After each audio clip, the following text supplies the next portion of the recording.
Good morning, everyone. Happy Thanksgiving, happy Black Friday, and welcome back to another week that was. My name is Saeed Khan. I am joined by five people who have also emerged from their food comas from yesterday. Thank you so much for all of you who are joining us online. For those of you who have not, it is a great way to spend your drudgery waiting in line or waiting for a loved one as they're in line on Black Friday. If you're at the mall and you can find a nice little enclave where you can sit around and listen to us, we will keep you entertained for the next hour. It won't cost you a thing, which is, again, always good to have on a Black Friday, with a lot of conversation because a lot has happened this week. So let's get started with a roundup of who we have joining us. Jeff Sakwa, who is the former co-chair of the GOP here in Michigan, currently the founder and the president of Defeat the Label, a wonderful organization which empowers students to fight back on bullying, which of course is an issue in so many schools. We are joined with also our resident University of Michigan Wolverine expert, Steve Fishman, who will provide us with any and all commentary of a lot going on with not just Michigan, but with Big Ten teams all around. We have political advisor and commentator and also radio host on AM 910, Adolph Mongo. And from Deadline Detroit, of course, we have Nancy Derringer and we have Alan Lengel. Welcome, all of you. Hello, hey. Detroit. So Coma is right. Man, I really overdid it yesterday. But, we barely got off the show last Friday when, of course, more news started to drop. So I guess it does count for this week as well. We have a troika of major verdicts that came down. The Kyle Rittenhouse case, the Charlottesville, Virginia cases, and of course the Ahmaud Arbery cases. So whomever wants to go first and whichever one of the three you'd like to talk about, or all three in combo, be my guest. Rittenhouse. Yes, let's do Rittenhouse first. Okay. Go ahead, Adolph. Well, I'm not surprised. he had the judge and the jury in his back pocket. Never in my life I've seen a defendant that's on trial for murder pick his own jury. Only in Wisconsin or wherever he's at. I don't even consider that part of the country a part of this of America. But not surprised, and the people I know in the Black community, not surprised. We done seen these verdicts all over the place. You had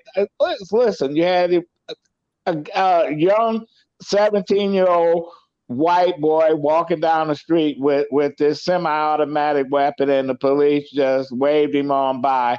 Now, if that was one of my sons or grandsons with the same rifle, he'd have been dead. I look at Tamir Rice in Cleveland, had a toy pistol, and they shot him as soon as they got out the car. So, no, I'm not surprised. All right, Nancy? I'm not surprised either, but I'm going to withhold comment until we hear from the criminal defense attorney on the panel, because I think this is a little more subtle than the fix was in. I mean, although I think that judge was clearly not pleased with the prosecutors, but I want to hear the more informed take from the criminal defense lawyer who has been in this situation before and can speak more knowledgeably about it. Steve, that would be you. And he's muted. Here we go. All right, go ahead. I agree 100% with Adolph and Nancy, what you said about the judge. I think it's a perfect example of what happens. I read a really good column. I can't remember where, but I had the same thought. You know, in state court, judges are elected. A guy like this guy probably was elected as a younger guy. He's been there, I think they said 30 or some number of years. This is obviously his last term at age 75. But you could tell by the way he behaved, he's used to acting like an asshole. And he's probably used to no lawyers that come in front of him saying anything about it. One of the advantages of having aggressive defense lawyers, and in that case, I guess it'd be an aggressive prosecutor because he was screwing the prosecutors constantly. You have to stand up to people like that. You have to take them to the Judicial Tenure Commission. You can't just sit back and allow that kind of behavior. It was obvious to me that he was used to acting that way, and everybody's allowed him to do it, and that tainted the trial. Having said that, this was a very difficult case for the prosecutor. Mostly, and I didn't watch it on television, but I read the Washington Post and the Times articles summarizing the testimony. I think the guy who survived, the guy who got shot, I think it was in the arm, his testimony really hurt the prosecutor because he was talking about how he had pulled his own gun out. But my overview of the entire thing, and I'd be interested to hear what you guys think, and you don't have to be a lawyer to talk about this. I believe that case, and I didn't see the voir dire, the picking of the jury, and I don't know what went on in it, but that case to me was pretty much decided by what people's views of guns were. If you had a juror like me and a number of people that I know, I despise guns. I have no use for guns. For up to me, only the police and the military would have guns. I think that people who don't have that view, people who accept guns as a regular part of life, people who have guns, people who think it's a Second Amendment right, blah, blah, blah, they ignored the fact that this 17-year-old kid came from another state with an AR-15, invited by nobody, to protect nobody that he knows, and is marching down the street with an AR-15. For someone like me who just doesn't like guns and thinks guns are at the root of a lot of what we got going on bad in this society, that'd be the end of the case pretty much. But I think that what probably happened was, I don't know if the prosecutor tried to get rid of people who think that guns are like your pecker, that you just have to have it with you every time you go in and out of the house. I think that probably was the initial problem there. But self-defense, you guys know, I can't tell you the number of trials I've won where self-defense was the defense. Self-defense is a subjective defense. Most things are objective in court. And that means that whatever's in your mind, if you can communicate, it's tough to convict the guy beyond a reasonable doubt in a self-defense case. So that's my summary of it. All right, well, it happened in Wisconsin, Steve. So I thought you said Packer, but I guess I misheard you on that one. Well, what about the idea that the judge dismissed the weapons charge? I mean, do you think that was really pivotal in how the verdicts came down? I think we have some frozen screens here. We have some frozen screens. I thought Jeff was frozen. It had to have been obvious to those jurors okay. Yeah, I think we'll get back to Steve. Jeff, I mean, so Kyle Rittenhouse after the verdict has sort of become a darling on the right. He was immediately scooped up by Tucker Carlson, made a visit to or a pilgrimage down to Mar-a-Lago, has already signed with Arizona State, it seems, or at least that's his desire to become a Sun Devil. Is this really now where we see a lot of these trials ending up? Is on one side of the political aisle or the other? No, I think Steve hit the nail on the head. I think this is a trial of self-defense, and where you sit on self-defense self-defense was on trial. And as far as Adolph saying that he picked his jury, he went in to put his hand in the bowl and picked out numbers. I'm not sure he knew what number was where, so I'm going to disagree with him there. What I found interesting more than anything, that his mother dropped him off. Where do you want to go, honey? Oh, just drop me off with my AR-15 in Kenosha. I've got some work to do. Also, Steve hit the nail on the head when the testimony came out, and I can't believe Steve would know as a lawyer, you never put someone on the stand if you don't know what the answer is going to be. Said I pulled out a gun and pointed at him. That really made the case for him. Right. And I'd also ask the question, what was that guy doing with a gun? What was he looking for? I think the young man, by doing his media tour, was coached very, very well. He even mentioned on Tucker Carlson that he was there for Black Lives Matter. I don't know if you caught that at all, Adolph. So he was. Oh, I caught that. Listen, that's what bigots. That's what the white supremacy was. That's what they use. Pardon me? No, that's what people like him use. That was somebody that told him to say that. I'm not disagreeing with what you're saying. I'm saying that he said he was for Black Lives Matter. Yeah, right. He was. So that's why he only killed white folks then. Pardon me? That's why he only shot white people then. I guess. But anyways, I think the Atlanta verdict was easy.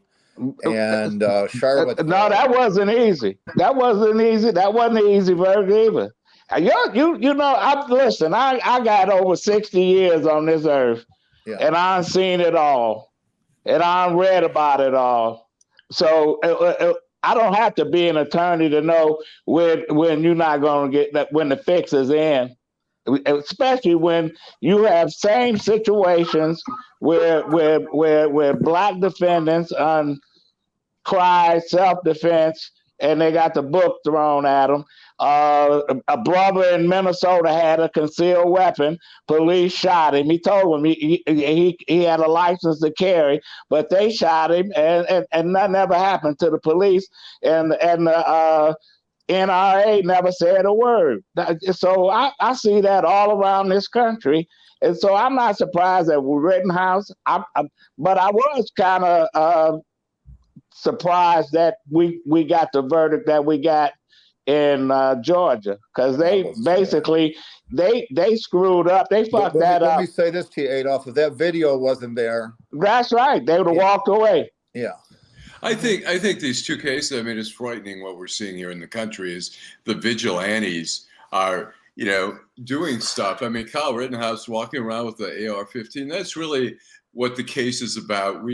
Why we are not addressing, why we've refused after the shootings in the school in Connecticut, the shootings down at schools in Florida, Colorado, why we are still refusing to even outlaw, semi-automatic weapons is just incredible. We had it for a while and the law expired apparently, but why, it's just insane. I think down in Georgia, I think the question, really the point, what Jeff is making, what Adolph's making, Jeff is saying it should have been a slam dunk, but under our system and under some of the bias of the jury, we didn't know. We were surprised when there were convictions when that shouldn't have been in question.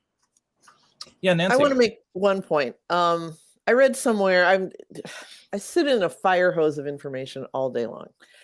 So I can't tell you where I read this, but it was something about how the Republicans tend to, even though they're now a minority party, they're winning this long game because they understand where the work has to be done and where it had to be done in the past.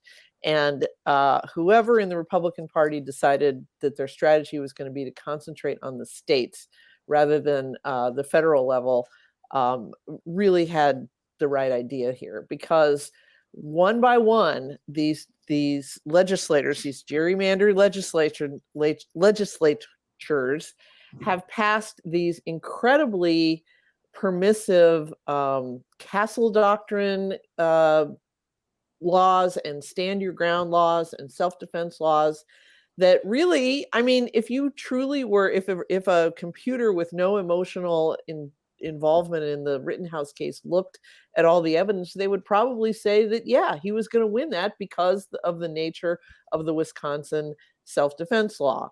But, it's the idea that, I mean, somebody could be, you're able to shoot people if you think they might be breaking into your house.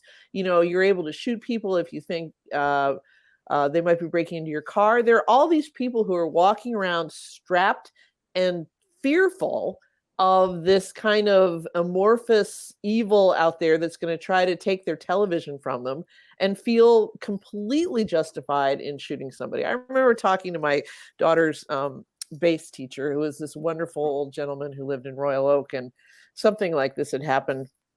And it's like, I can't imagine killing somebody over, even if I caught them like leaving my house with an armload of my stuff, I mean, who wants that on their conscience for the rest of their life, that you'd killed somebody over stuff? It's like you kill somebody if they're about to do harm to you or someone close to you, but you don't kill people over crap like that. But under a lot of these laws, you can. It's insane. Well, I mean, that's the whole thing, right? I mean, historically, the use of deadly force to protect property wasn't there. Right. I wonder, Steve, in a kind of an ironic way, what the Rittenhouse case showed is the other part of the Second Amendment that doesn't get an awful lot of optics, and that is the well-regulated militia. The more of these vigilantes that you have, the more the case can be made that the Second Amendment actually needs to be checked, because the right to bear arms with these unregulated militia is proving to be disastrous and outside what the framers had intended. But you know, these vigilantes been around a long time, and they've been the citizens arrest a long time because of what? Slave catching. So Yeah, we've been the face of all this for 300 years. So anybody that was free and white had a right to not only stop us, but to shoot us, but to arrest us, but to put us in chains. So this attitude has not changed with some parts of this country. There's no question about it. Because if you see a young black man walking down the street with an assault weapon, the police probably shoot him. But you saw Rittenhouse, you didn't do anything.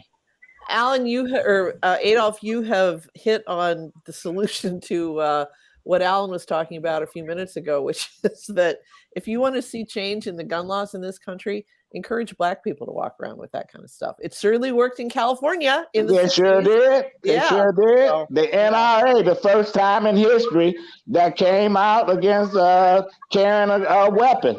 Yeah, because it was the Black Panthers. The answer, I think, the answer to what you were asking, can you guys hear me? Yep. Yeah. Yep. Yes. No. Yes? Yep. Yes. Yes. You can hear me? Yes. The answer to your question is the Supreme Court. All right, now we can't hear you. We can't hear you. Yes. It's hackening out is my. He's probably Froze double again. billing. I'm going to move to a different place too. So go ahead. All right, everybody's gonna. All right, Steve. All right, try again, Steve. Can you hear me? Yep. Or no? Yep. We can hear you now. Yep. Can you hear us? Yeah. What I'm trying to say is that in the Heller case, the Supreme Court, United States Supreme Court 5-4, took the Second Amendment and said it's not really just about a militia. It's about any Tom, Dick, or Harry can have a gun. And I know Adolf knows who I'm talking about. 41 years ago, Gil Scott-Heron wrote a song called Gun. And that song literally predicted where we are at. Everybody's got a pistol. Everybody's got a 45. The philosophy seems to be, at least as near as I can see, when other folks give up theirs, I'll give up mine. Gil Scott was right in 1980. We've gone backwards. The Heller case took us into the dungeon. And when Nancy's saying we're going to do something about guns in this country, there's three things we know for sure people are going to do in this country. They're going to have smoke weed, and they're going to carry guns. The mindset, to change the mindset about guns in this country, to me, is an impossible task. That's probably and true. Heller. Well, I think we've seen it. I mean, we've seen these massacres, and I thought for sure in Connecticut when the children were killed, I thought like, oh my God, this will finally do it. It didn't move the needle at all. No, in fact, I remember driving. People love guns more than children. Yes, they do. That's absolutely true. That is absolutely right. If a few classrooms full of first graders have to die for our right to carry whatever we want, then that's the way it's going to have to be. So I think the misconception, I know a number of people who you wouldn't think of would be the types that tote guns around. They go, guys, members of our synagogue, they go to the shooting range and they shoot and they tell me how wonderful they are with their guns. And the truth of the matter is, how many times do you ever see anybody that has a gun that used it somehow in a positive way? If you're getting stuck up, the guy who's sticking you up already pointing the pistol at your head. You got it. But a lot of people, unfortunately, buy into this Superman notion that they're going to be able to do something. And instead, all you see is what we're now seeing. Everybody's got a pistol. Everybody got a 45. Yeah. Well, right. I'll chime in for a second. And for the record, I don't own a gun. Don't want to own a gun. What kind of Republican are you? He's a Jewish Republican. People, the gun sales went through the roof. So when people turn the television, they see a free-for-all outside, and they think it's coming to their neighborhood. They're going to get a gun, legal or otherwise, and that's what happened. I know 5 people who I'm shocked have recently bought guns, and I know I would totally panic. Nancy, if someone came in my house, they can have whatever they want. I'm not going to die for it. I'm not going to kill them for it. Yeah. How many times have you heard about people getting their houses broken into and their guns stolen? And you know what? I was in the Marine Corps, and I don't own a gun, Right. and I dabble with those weapons. Listen, these folks that walking around thinking they're Wyatt Earp and Doc Holliday, when it comes to facing somebody else with a gun, you'll see what they're gonna do. Either they're gonna piss in their pants, or they're gonna run, or they're gonna beg for their life. Not many they're gonna people gonna urinate their pull their pants. gun out. I had my father had a 38 caliber because he had a bar. Because he had a bar, and somebody broke in the house. They stole his gun, and that was it. He never bought another one. That was it. My dad used to be a hunter for years, but I mean, there's a couple things that are more difficult to pick up for me than a gun. One is Sudafed, and this might be just more specific to me. Backpacks, but you know, that's just plain to profiling. So, but Alan, you made a point about Sandy Hook not being a deterrent. What about the idea of compensatory and punitive damages, like in the Charlottesville case? Do you think that a $26 million verdict against people like Christopher Bale and Richard Spencer is going to make people think twice? Like they're going to get paid. Right. Yeah, that may be the question. Where do you get the money for that? Yeah. I mean, it sounds nice and stuff like that. I think people are this country is so in love with guns. I don't know that anything. I mean, look, if you're seeing children massacred, I don't know that money is going to make a difference. He was making, but there was no. That was a transition to talking about this other topic, which is because there were no firearms involved in that one. In that case, the murder weapon was a car, I believe. You know, in the great Motor City tradition, but. It's not going to do any good because nobody's going to get paid, and it's not like anybody is. I mean, when we talk about deterrence, I remember when the death penalty was ramping back up in the 80s, and the chin strokers on my newspaper's editorial board used to talk about deterrence. That somebody in the heat of passion about to kill somebody might say, "Ooh, I don't know if I want to spend the rest of my life on death row and die in the electric chair by lethal injection." But I think that deterrence is always kind of a joke when we're talking about this sort of thing. I'm always reminded, though, whenever a verdict like this comes down, of my one of my former editors who was sued for $5 million in a libel case, and when called for comment by her own newspaper said, "I don't have $5 million." Right. I don't think anybody has. I don't think any of these Gomers with the high and tight haircut and everything have $26 million to wow, but I mean, so much pre-Hanukkah, pre-Christmas, post-Thanksgiving cynicism. I think that lawsuits are a good thing to do. Can you hear me? Yeah. Yep. Can you hear me? Yep. We can hear you. You're freezing. Now we can't hear him. He keeps effective Morris D's, if you guys remember years ago. The first time I've seen Steve Fishman be silenced. He basically ran them off out of business. He got a big number, and they went after them. There's ways to get the NRAs could have the same problem if we had legislatures who would allow us to sue, whether it be the makers of the guns or the NRA. But of course, because the legislators are all petrified, they pass something and say you can't sue them. You want to do something about guns? Let them be sued. Let Ben Johnson start suing these people. Mm-hmm. It's funny, the NRA, how powerful, and I've mentioned this before, they make a determination whether a nominee for the head of ATF gets confirmed.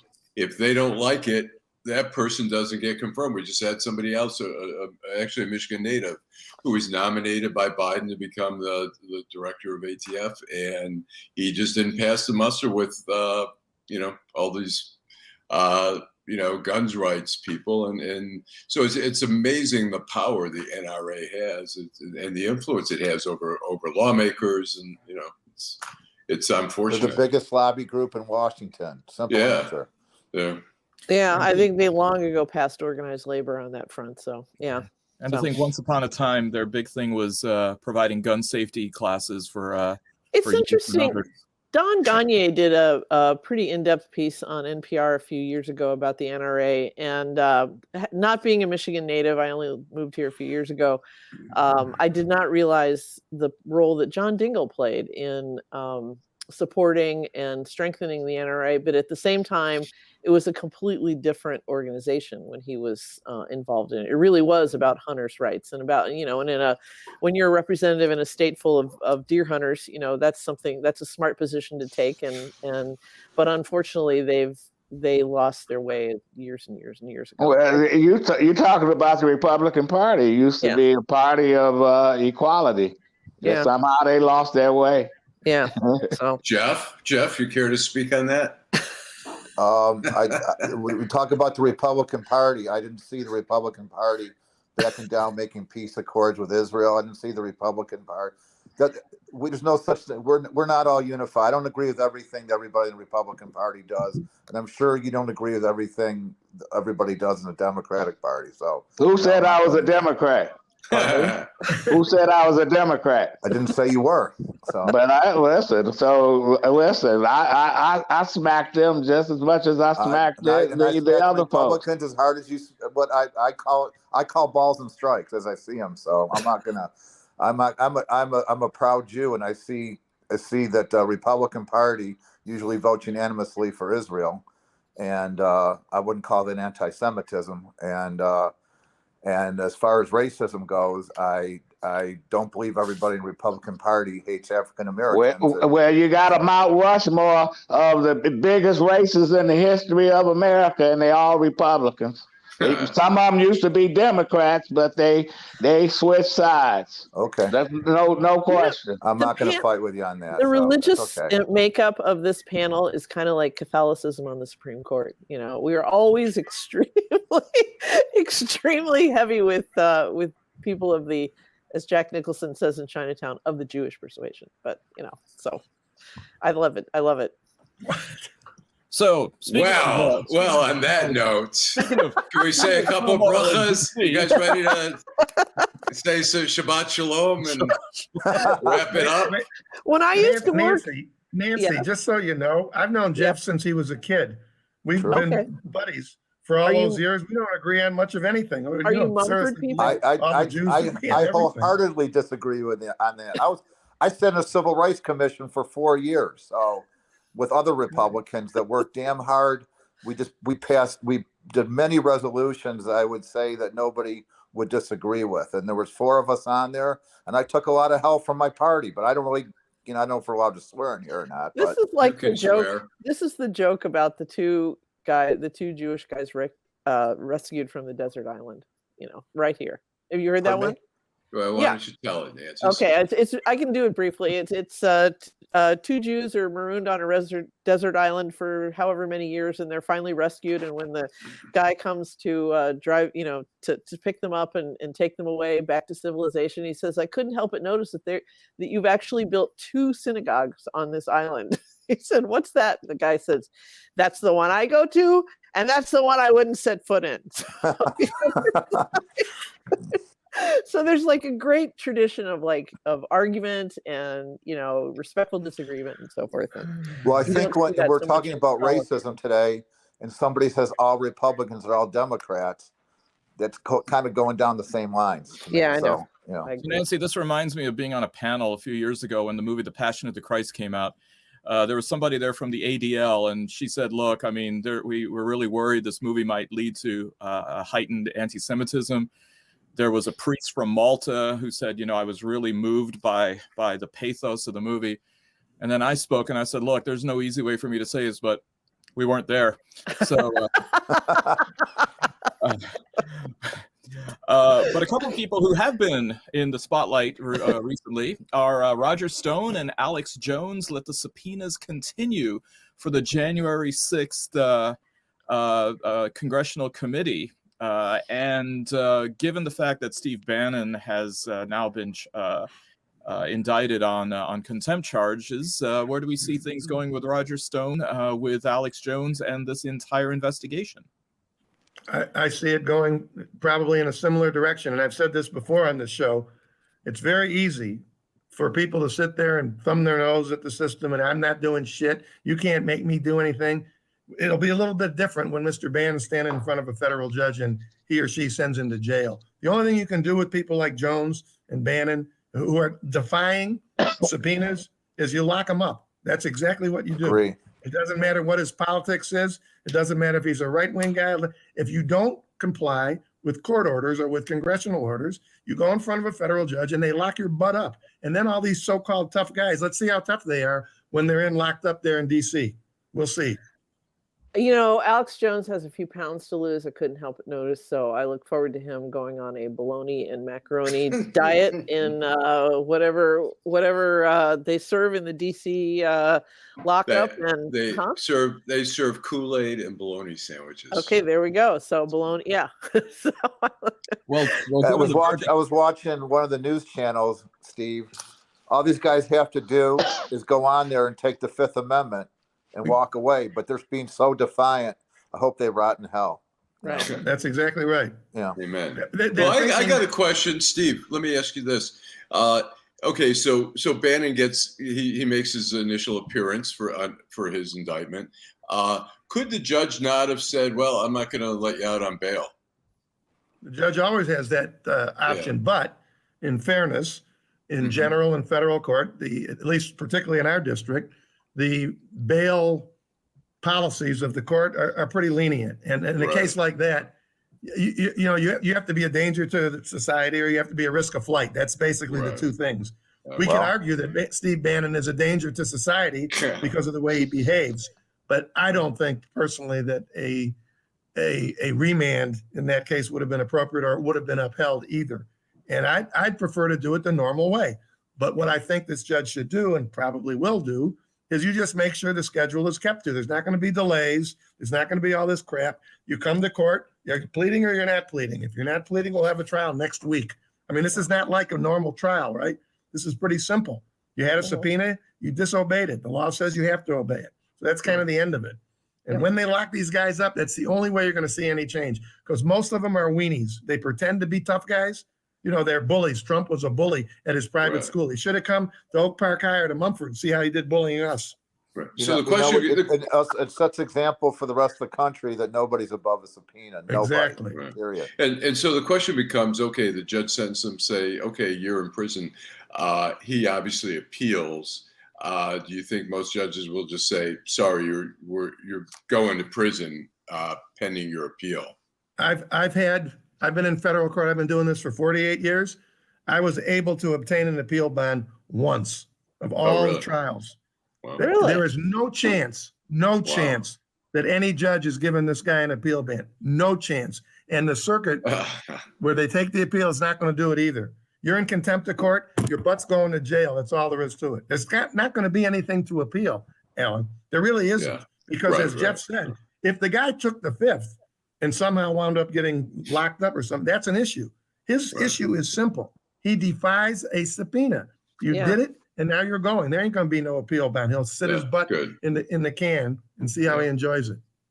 Well, what about the argument, though, Steve, about the politicization of the pardon power? I mean, how many of these guys are just playing the waiting game until they have a president of their particular political persuasion come in and essentially shake the Etch-a-Sketch and clean their records for them? Well, that Bannon's may be, but I was just going to say, hasn't Bannon already been pardoned once by? Yeah, he was pardoned from stealing money from his own people. He was stealing money from Republican contributors. That's right. I remember that. But the pardon, it's not really a question, at least in my mind, of whether you're going to have a conviction or not. These guys need to go to jail. You got to stick them in jail. Because then we're going to see about the rest of them. You think the Josh Hawleys of the world, all these kind of guys, these guys are weenies. They just talk a big game. No question. I rode 1 week with the gang squad in Detroit. 1 week. And you should see these so-called gangbangers when they get caught, and they cry like babies. They cry like babies. They holler for their mama. Oh, so yeah, the big bad gangbangers who don't mind shooting up a porch with the little kids sitting there doing nothing. So you hit one of them in the mouth, you knock them out. That's you go and get the biggest bully, that's Bannon, and knock the fuck out of him. I guess That's I know in a we're allowed message swear on to this now. everybody else. You know, if That's they were exactly to right. do like a live stream, a pay-per-view live stream of the inside of Bannon's prison cell, I really honestly believe that, or jail cell, we could erase the federal deficit. Right, or enough to build a wall. Yeah. Yeah, that would be the one UFC match you watch, right, Nancy? Yeah, absolutely. So Adolf, you're talking about this idea about accountability and with gangbangers coming in and feeling that reckoning. I mean, right now there's a little bit of a rash of smash and grabs going around, particularly with Black Friday coming in. A few Nordstrom stores in Los Angeles and the Bay Area, an Apple store, and Louis Vuitton is particularly hard hit in both suburban Chicago on the Magnificent Mile and also out in California. What is going on? Well, with the haves and the have not. You go to San Francisco, they ran everybody out. The people that used to afford to live in San Francisco can't afford to live in San Francisco. So you got folks that they took stealing to another level. They see these $5,000 purses and $2,000 shoes, and no security. So you take the neighborhood in and you loot it. They're gonna have to do something to it. Except Adolf, there was a point that there were BMWs and Audis that were pulling up to the mall, and anybody can get a car, man. You can get somebody. Anybody can get a car. I strongly disagree with Adolf in this case. This is clearly some sort of criminal, very high. I mean, brazen, but high level and very well organized criminal. You're giving them too much credit, Nancy. These people, listen, the internet, monkey see, monkey do. That's what they do on the internet. They used to have those flash mobs, and then it was popular. So these guys are carrying pepper spray to deal with the occasional. Well, they do that. They do that in the dollar stores in Detroit. Well, they robbing the dollar stores in Detroit. That's no organized gangs. The fact that they are targeting like high dollar small items, those things are going to end up on eBay or in some other place, new with tags, and people are gonna sell that stuff. I mean, I'm not crying over Neiman Marcus losing some money. My concern is innocent people get caught in between. They get caught in between these folks going in there, and luckily nobody hasn't gotten hurt. That's why they're going in after hours. Is they're going in when they done the CVS's like that in San Francisco. They unclosed 10 or 12 of them because they don't. Listen, you go and talk to someone.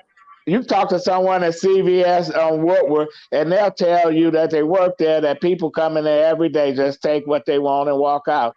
Mm-hmm. Well, I think in California they passed a law that anything under $950 is just ticketed, or it's a misdemeanor. They don't even bother. That's the problem. They're not bothering in San Francisco, and that's why some of the retailers are just leaving. They're just saying, forget it. That's why a bunch of them going at one time because they're all under $950. I was at a CVS in San Francisco right before the lockdown in 2020. And there were people just coming in, taking stuff, and walking past the security guard. And I said, "Dude, aren't you doing anything about it?" He says, "Well, when we go and approach them, they say you can't get within 6 feet of us because of social distancing laws." And so the security guard had to back off and let them walk out. So bad idea. I get Sudafed. I can tell you guys this, and this is to Adolf and Nancy's disagreement. I represented a person, federal court, and these guys were a very organized group of jewelry thieves, and they were going into stores here in the Detroit area, as well as far away as Tennessee, but they were very well organized, Adolf. I have to tell you, the guy who was the head of it, they had a plan. They had a way they did it. It was smash and grab, kind of what you're seeing. And this is probably 5-6 years ago. But there are gangs, there are groups who are very much. I'm not denying that. I'm not denying that. But there's a lot of opportunists out there that they do it everywhere. I agree with you. Only San Francisco and LA get it because it's high end. They've been doing it to the dollar stores here for the last 3-4 years. Actually, to be fair, the dollar stores have announced that now they're going up to $1.25 because of inflation. That's true. So, The gasoline went up. This is going to, I can tell you one thing that's absolutely for sure. This is going to be laid at the foot of the Democratic Party in the next election cycle, because it's going to be, look what's happening to California. California is this lawless wasteland. Right.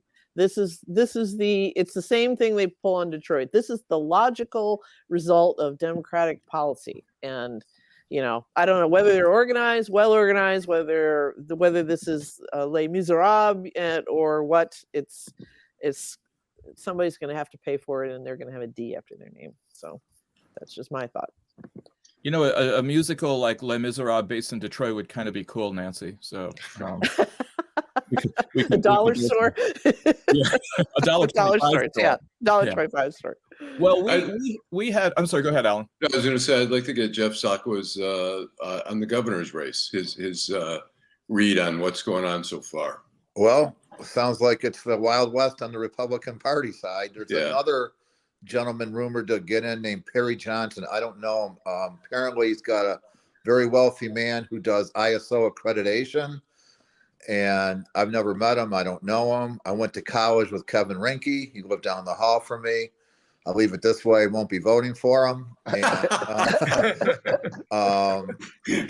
it's I think when you have a Wild West primary in August and the generals in November, and you spend all your money, and the governor's sitting on 10 million plus, good luck. Well, do you think Chief Craig is not a sure thing? Is what you read? I don't think there's a sure thing in any election.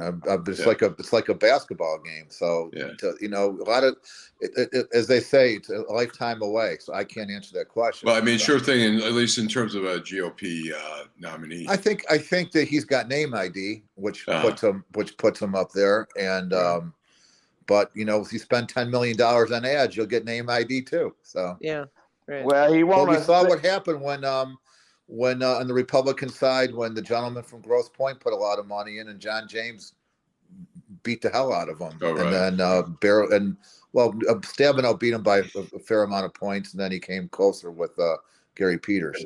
Well, he should get in, so he become a 3-time loser. Yeah, I think about John James. I think he's too smart for that. We'll see. Who are you talking about in Grosse Pointe? Are you talking about Sandy Pensler? Oh. Yeah. Okay. Yeah. Well, Adolf, what do you think about the race, the governor's race? What, Chief Craig, the coward of the county, not qualified to be a police officer, a liar. We'll see. You know what? Listen, he claimed, his claim to fame now is he stopped the natives from tearing up Detroit. So man, that's ridiculous. Bullshit. Yeah, that was bullshit. Yeah. So I hope he loses. You know what? And right now, I guess his campaign manager or consultant jump ship on him. Who do we have? Because when he came to Belle Isle, he should have known better. I don't know where he thought he was. He wasn't a police chief anymore. So he should be way out in front doing his thing. It I shows haven't heard you anything. The power of propaganda, though, because that is the one thing that everyone on the Republican side said about James Craig when he announced that he was running. Well, he kept Detroit from burning. And it's like, do you ever get into the city for anything other than a Tigers game ever now? I don't think anybody goes to a Tigers game anymore. Or a Lions game. Or a Piston game. Yeah, exactly. I mean, I didn't go to many of those, but I went to like 2 or 3 of those demonstrations as, just to watch. And nobody was burning anything. That was ridiculous. But, plus Detroit only got abandoned houses to burn. Well, but then he goes on, he goes on Fox and talks about, well, we're going to keep Detroit from burning. And that's all people listen to. I mean, like I said before, I sit in a fire hose of information all day, but I'm not that credulous. So anyway. Well, for those of you weren't going to vote for him anyhow. Can we talk sports now? We will be. But first, okay. I just want to go ahead and notify the audience that, yes, you heard correctly. That was the second in 5 weeks reference to Kenny Rogers on the show. So I know some of you are meticulous record keepers. I think that's hilarious, though, the coward of the county. Well, you got to know when to hold them. So maybe there'll be a few more weeks before the next one comes. So before we get into our discussion about the Big Ten, we did have a bit of an incident here last Sunday with LeBron James and Isaiah Stewart with the Pistons game. And there were a couple of suspensions that were handed down. 1 game for LeBron, 2 games for Isaiah Stewart. Was this fair, or was this dumping on Detroit and glorifying superstars again? Yeah, go ahead, Steve. No, you go ahead, Lenkel. You're the basketball guy, aren't you? No, I was going to say the NBA. I played in junior high. I did play on a team in junior high, but not starting, by the way. But no, I think the NBA has always been, favoring the stars. I mean, just the whole idea. I mean, half the time when you watch the NBA games, you can't, an offensive foul, a defensive foul. Sometimes they're like, "You're what?" That guy's, it's so subjective, and we've had some of the the refs admit that. There was that one crooked ref who talked about how they hated certain players and they messed with certain players. And I think no question. That's why you don't gamble in sports, my friend. Don't ever do it. The stars in the NBA get favored all the time. It's part of the franchise. Yeah, go ahead. Oh, that's what you get for disagreeing, Sakwa. Alan, can you hear me? Yep. Yeah, we're back. You're back. Okay. You were going to disagree. Can you hear me? Yep. Yeah. I can't hear me. Okay. All right. We hear you. Alan, he didn't get off the court. That's a clear violation of NBA rules. He didn't leave the court, and they stopped him, and he went after him again. I was surprised he didn't get 5 games. Yeah. All understanding I have, and I'm not a LeBron fan, but I respect the heck out of him, is that he asked for his phone number to try to apologize to him. So be where as it may. So I thought they both got a fair suspension. I like LeBron. Don't get me wrong. Why can't I hear? I like you LeBron. Want a player's perspective? Yeah. You're asking Where's about the player? Yeah. Where's the player? You keep on hunting. Where's the player, man? Ask Where's the Eddie player? Hellman and Where's ask the Eddie player? Hellman and Jeff Atkins. We can't. Both of them dead, so I can't answer. They both left this earth. So go ahead, Steve. Essentially, what you got to understand when you have things like that on the court, and it can be in pickup or it could be like it was on national television. Everybody reacts differently to certain things. What I saw, and I didn't see the original incident, but obviously on YouTube I saw all the different angles. LeBron hits him. There's no doubt what he did was dirty. And I'm not sure what prefaced that. But I really believe that they were jawing at each other when the blood started streaming. Because I've seen this. I've been involved where you're breaking up fights just like this. The blood is streaming down his face, and he sees it all over the place. And from what I understand, by the way, before he became a basketball player, Isaiah Stewart was a boxer. So I'm really glad that they didn't get too close, because I'm sure LeBron's never boxed in his life, and Stewart would have knocked the shit out of him. In terms of what the suspension was, Jeff is right.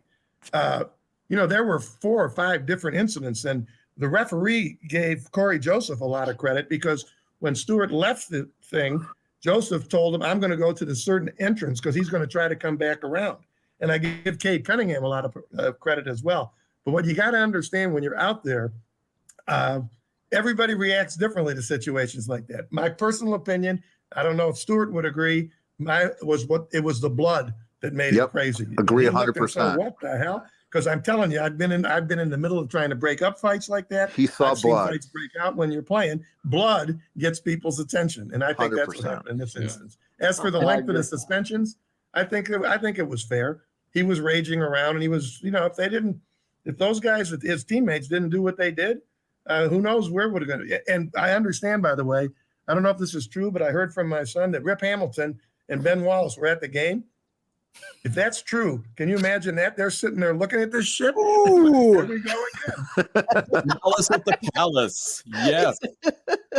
Well, Rick Steve, Mahorn was there too, but he can't walk anymore. No, shit, he weighs 400 pounds. This is what Yeah. they did. We'd have to come up with a new catchphrase. It would have to be like the seizure at Little Caesars or something. I don't know. It was a bunch of nothing, Steve, correct? Right. That's what it was. Hey, Yeah. Jeff, are you giving us I don't know if you saw the clip with an audio track, but I think Stewart went and said, "Cut me, Mickey, cut me." Steve's he saw red, and then he went nuts. Yeah. My understanding about Isaiah is, by the way, he started out being a boxer, and then he got into basketball. And Yeah, that's what I said. That's what I was saying. Yeah. yeah. we got a bit of audio like so. Yeah. Now getting to the Big Ten, a major contract to try to hold the MSU head coach Mel Tucker, 10 years, $95 million. But I think the source of the funding is perhaps what's seen as being a bit more newsworthy, that it seems to have come from private donors and alumni. Would anyone like to comment about this? Can somebody talk to me? And if they do comment on it, talk to me like I'm stupid, because I am completely baffled by this. I read the story and I'm like, how often does this happen? Well, what I believe, I know a little more than I'm going to say, but what I believe is that I don't know that the general public understands the athletic department runs on its own. There's no money that comes out of the general fund. It happens that That's right. a lot of the bigger Michigan schools. too. Football is a big revenue maker, and the argument's made that sports brings in so much money that it puts the university on the map. More donations come in other areas. People ride the bandwagon, etc. If you ever been to a Final Four, or in case of Michigan and Michigan State, not too many Final football games, but it's amazing the alumni that come out, where they are, what they do. So two alum didn't cost the university a nickel, didn't cost the taxpayers a nickel. God bless Mel Tucker. It's America. Got a little story in the paper. LSU's looking for a coach, I might add. The guy won a national championship 2 years ago, and they showed him the front door. There's a lot of pressure. So I know that Mel wants to be here bad, because if he wins at Michigan State, it's a much bigger deal than winning at LSU or Alabama or even Michigan. And I think it makes a statement that Michigan State's in the football business, and they, 10-year commitment when you recruit kids is a strong commitment. And again, didn't cost the taxpayers a dime or the university a dime. So listen, God bless Mel Tucker, and take the money and put it in your bank or whatever you're gonna do. But 15 and 14, he ran from Colorado with a losing record, and of course we give him credit for turning Michigan State around from last year. But man, he should be in the movie The Sting, because he done stung those guys. Listen, that tells you how much money they got. They got that much money to throw away. It's like going to the casino and putting all the money it's ironic. on black. Harbaugh had a better year, and they gave him a pay cut. So maybe you have made a great deal. Right. There's no question about it. Well, you know what? If he doesn't perform, does Matt? But I'm glad for Mel Tucker. Well, what you guys don't know, in a contract, Steve knows this, there's buyouts in contracts. But I'm glad for Mel Tucker, and he set the bar for other African American coaches who have been handed the shaft all these years. So good for you. Well, Franklin just got $75 million at Penn State. I say get what you can get. Exactly. Well, it's America. I Jeff, thought it was interesting. I have a different question, Jeff. Yeah. And obviously, I agree with both of you guys. I think that Tucker's done a good job there. If he can get $95 million, great. I agree with Adolph that it's nice to see a black coach get paid like that. But my question to you, it's the first thing I thought when I saw Matt Ishbia's name and the other guy's name. Mm-hmm. What do you think of the notion of private people, alums, of course, but private people essentially picking the coach and then picking up the tab for it? I don't think that's ever been done before, at least as overtly as it was here. And I was trying to think how I would feel if a couple of our rich donors, pick the football coach or the basketball coach. What do you think about that? I think you'd be pretty ignorant to think that they don't consult with them when they hire somebody. And I think you should thank Dan Gilbert for hiring the basketball coach at the Cleveland Cavaliers, by the way. So another Sparty. So I think that the board has a responsibility and the president of the university has a responsibility. And I agree with you, Steve. It gets a little dangerous, but I know that president of the university was not going to go into his pocket and pay him, and after people taking pay cuts after COVID. So again, and I'd agree with all you guys, 15 and 14. I think the pressure's heavy duty on him now. And at the end of the day, truthfully, Steve, he beat Michigan twice. That may be why he got the contract. I don't know. Yeah, it could be. Although I thought, that's not saying much. Steve knows this about me. I'll be rooting my ass off for Michigan tomorrow. I applied to 2 schools. I got into one. That says a lot about me.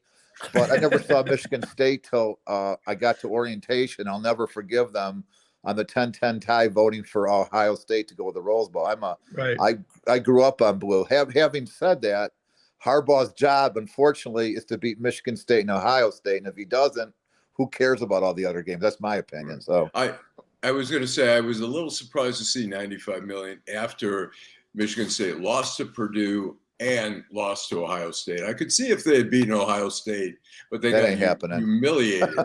They got humiliated by Ohio State. Well, I think what happened, what you guys don't understand, LSU, whether they didn't contact him, the threat of him leaving, that if LSU's coach didn't get fired, we're not having this conversation. Period. Well, you know what? I know you went there, Alan. You went to Michigan State, and yes. You fine Michigan State people. And I went to Michigan. I got accepted to Michigan State when I was in the 6th grade. And I know what kind of school and what kind of people that run that school. So I'm not surprised about the $95 million because your math, y'all don't know how to do the math, So well, you were technically in 7th grade because you had already graduated from 6th grade. Well, I thank the Lord for Dan Gilbert for doing what he does in the city of Detroit. He puts up his money and trying to help in neighborhoods and everything else. We didn't have to do it, and he's a Sparty, so I'm proud of him. And I went there when he was a bookie. Wow. You got to love the numbers though. 95 million. I don't think we've seen that kind of vigorous recruitment since Robbie Benson in one-on-one. Hey, here's the deal. 5 years from now, 95 million might be a bargain. You don't know. What is the trickle-down effect from this, though? I mean, all right. What is the chairman of the English department going to ask for now? Where's he going to go? Well, Mel Tucker had a better year than the chairman. That's the old Babe Ruth line, right? Babe Ruth. They said Babe Ruth. Right. Babe Ruth said, "You make more money than the president." And Babe Ruth said, "I had a better year." I had a better year. Well, I think we get new chalk next term at Wayne State. So yay! We're looking forward to that. So we're at that point in the show where we will now go to. And now it's time for Deadline Detroit's nominees for Schmuck of the Week. Okay, there are a plethora of eligible candidates for Schmuck of the Week this week. So I'm going to ask you to not only give your Schmuck of the Week, but also your prediction for the U of M Ohio State game. Okay. Who'd like to go first? I'll go first. Go ahead, Adolf. Okay. Joe Biden, Schmuck of the Week. What for? He said he's running for re-election. Come on, Joe. Yeah. Come on, Joe. We can't believe that. Right.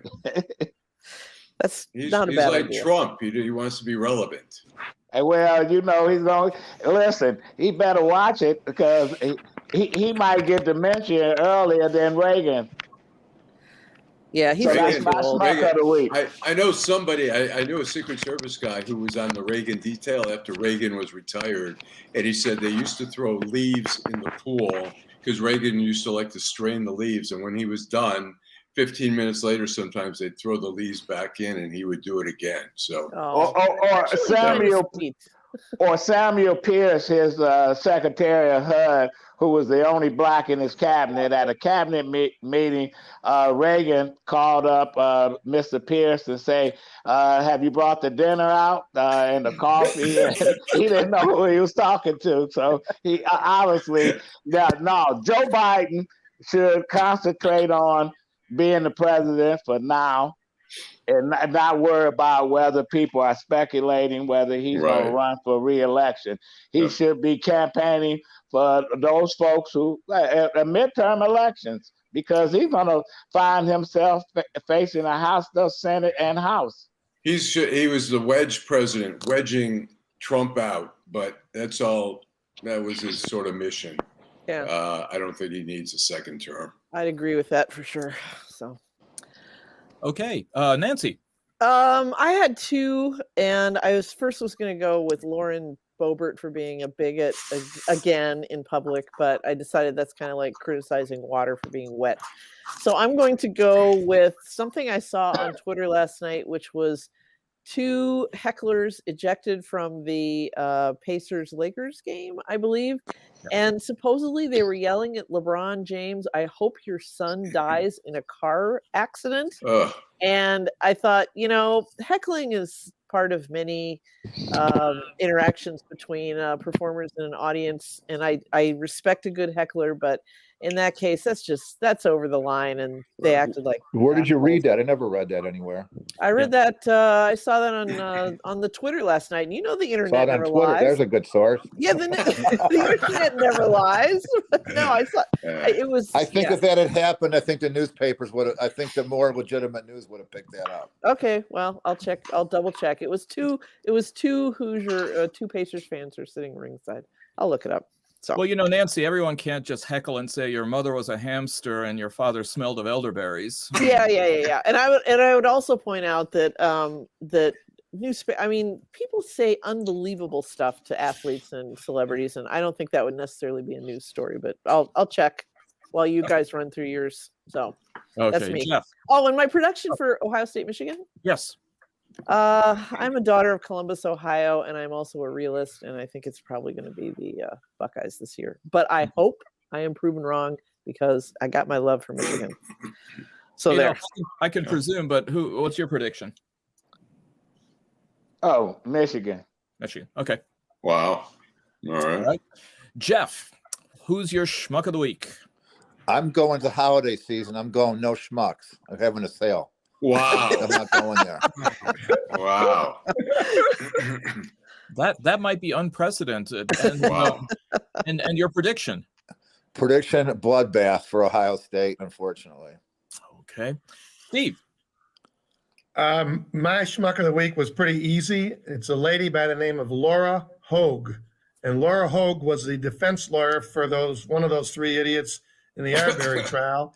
And during her argument, she talked about Arbery having dirty toenails and something along that line, causing the entire courtroom to gasp. And think about where we're trying this case, down in Brunswick, Georgia. Yeah. So to me, I wonder if that didn't hurry the jury along in terms of coming to their properly instituted guilty verdicts. But that, to me, she could have been the schmuck of the year even for that one. But she's schmuck of the week for sure. As for football, I can't quarrel with what Jeffrey said, but I'm going to just tell you something before Jeffrey was even around. 1969, we were seniors. Thank you. My first sports memory. We were 19-point underdogs in our own place, because Ohio State at the time supposedly had the greatest college football team ever. Yep. Michigan beat them 24-12. Everybody thought it was a miracle. And for some reason, 52 years later, I'm ready for another miracle. So I'm going with the blue. Although everything, common sense dictates the other way, I'm going with us. It's going to be 1969. It'll be like Jim Mandich and Dan Deerdorf coming off that field with a victory. Don Moorhead. Moorhead was the quarterback. That's right. Billy Taylor and Glenn Dowdy were the running backs. Yes, sir. Alan, on occasion of Jeff passing on his schmuck of the week, and with Hanukkah around the corner, if you'd like, you can have 2 schmucks. 2 schmucks. Well, I've only prepared for 1 schmuck, but in honor of Hanukkah Harry. But I'm picking Congressman Louis Gohmert, There you go. From Texas, who is, interestingly, I mean, he has just announced that he wants to run for attorney general in Texas. I mean, the guy is such a lawless piece of whatever. He's horrible. But interestingly, I was shocked as in doing a little research that he actually, obviously went to law school. I didn't think he was capable. He graduated from Baylor in '77. So I'm Steve Cohn, I rest my case. Yeah. You know, I was shocked that Louis Gohmert had a law degree. But anyways, that's and as far as Michigan, I grew up a Michigan fan. I went to Michigan State, so if I'm not rooting for Michigan State, I root for Michigan. So Absolutely, I'll be rooting for Michigan, but I think it's going to be 42-17 Ohio State. Y'all gonna be surprised tomorrow. I'm telling I you. hope so. I hope so. Wow. And I just want to mention that I confirmed the LeBron heckler. She did. Yeah. She said, Yeah. What source did you read? This is on a sports website here, and they were quoting. They've got like I think there's actually a YouTube video of it, but I can't find it right now. Yeah, that's disgusting if they said that. It really no, is. I read that too. Well, you see people. No, Sports Illustrated. They've got. I've done my share of heckling, but I don't go that low. But You see No, well, sports that's why they fans. kicked him out. yeah, Sports fans treat athletes like they're not human. I mean, they say shit. I mean, you go to the Red Wing games, people are pounding on the walls like they're banging for elephants and trying to get their attention. like they're at the Charlottesville rally. Yeah, exactly. The first professional hockey Saeed. team I ever went to was a minor league team in Fort Wayne, Indiana, and the guy behind me during a fight leaps to his feet and he begins stabbing his fingers like this, and he's yelling, "Poke out his fucking eyes! Poke out his fucking eyes!" He's sitting between two little kids who both looked like, By the way, "Dad, when the Pistons are in the NBA Finals, do white supremacists root for their home team? Yes or no? I don't know. Good question. Yeah, we don't do rhetorical questions here, Jack. So, okay. I mean, so that there's no tremor in the force, I guess I'm going to have to do two schmucks now. One of them is a guy by the name of Danny V.S., the hotel manager at the Baymont Inn in Helen, Georgia, who kicked out a grandmother and her 6-year-old granddaughter after they had posted a negative review on hotels.com before they checked out. Called the cops to do that. Wow. But the real schmuck of the week, and I was going to go with Lauren Boebert too, but that would be, again, too easy, is Nick Fletcher, a Tory MP from Great Britain, who on International Men's Day decided to say that young men are turning to crime because Doctor Who, Ghostbusters, and Luke Skywalker are now played or have been replaced by females in what should be traditional male roles. And so this whole idea then about how women taking over roles of a kind of cultural appropriation has led to the downfall of Western civilization. Funny, he didn't mention of course, the great woman of his own party, Margaret Thatcher and the Iron Lady, or the Queen, or the Crown, providing positive role models. But there are plenty of wonderful role models within his own political party. Let's see, Boris Johnson comes to mind. Dominic Raab comes to mind. If anybody is being inspired to commit crime, corruption, and just general twattery, it seems as though there's plenty of male role models on that International Men's Day. Who's the Tory MP that's like super British and makes his staff use? Oh, yes, Jacob Rees-Mogg. That's it, yeah. He's got one of those hyphenated fancy names. Who has, to borrow from the state opening of Parliament, Black Rod shoved firmly up someplace. Yes. I can always count on you to know this stuff, Saeed. Well, growing up in England till I was 8, I mean, this was etched into my permanent memory. The same way of living in Houston for a year, I had to take a year of Texas history in middle school. You haven't lived till your high school social studies teacher actually starts whimpering as he's talking about Davy Crockett and Bowie and the Alamo go down. So. Well, listen, thank you all for another. What about the wonderful ball week game? that was. The ball Sorry? game. What's your prediction? Oh, your prediction for the ball game.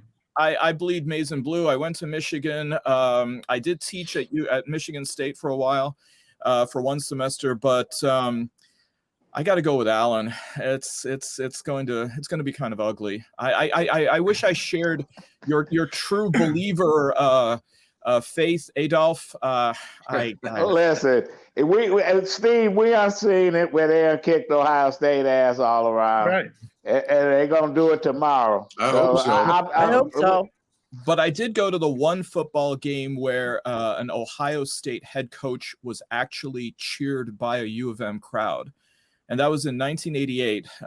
Earl Bruce had been terminated in a rather ignominious way. And everybody stood when they announced Earl Bruce's name because they thought he got a raw deal. So He couldn't beat Michigan. Yeah, it's because we beat them all the time. It's the same thing when John Cooper was there. We didn't want him to leave. That's right. That's also true. All right, listen, Jeff Sakwa, Steve Fishman, Nancy Derringer, Adolph Mongo, thank you all for being here with the week that was. And Alan? Drive home safely. Thank you.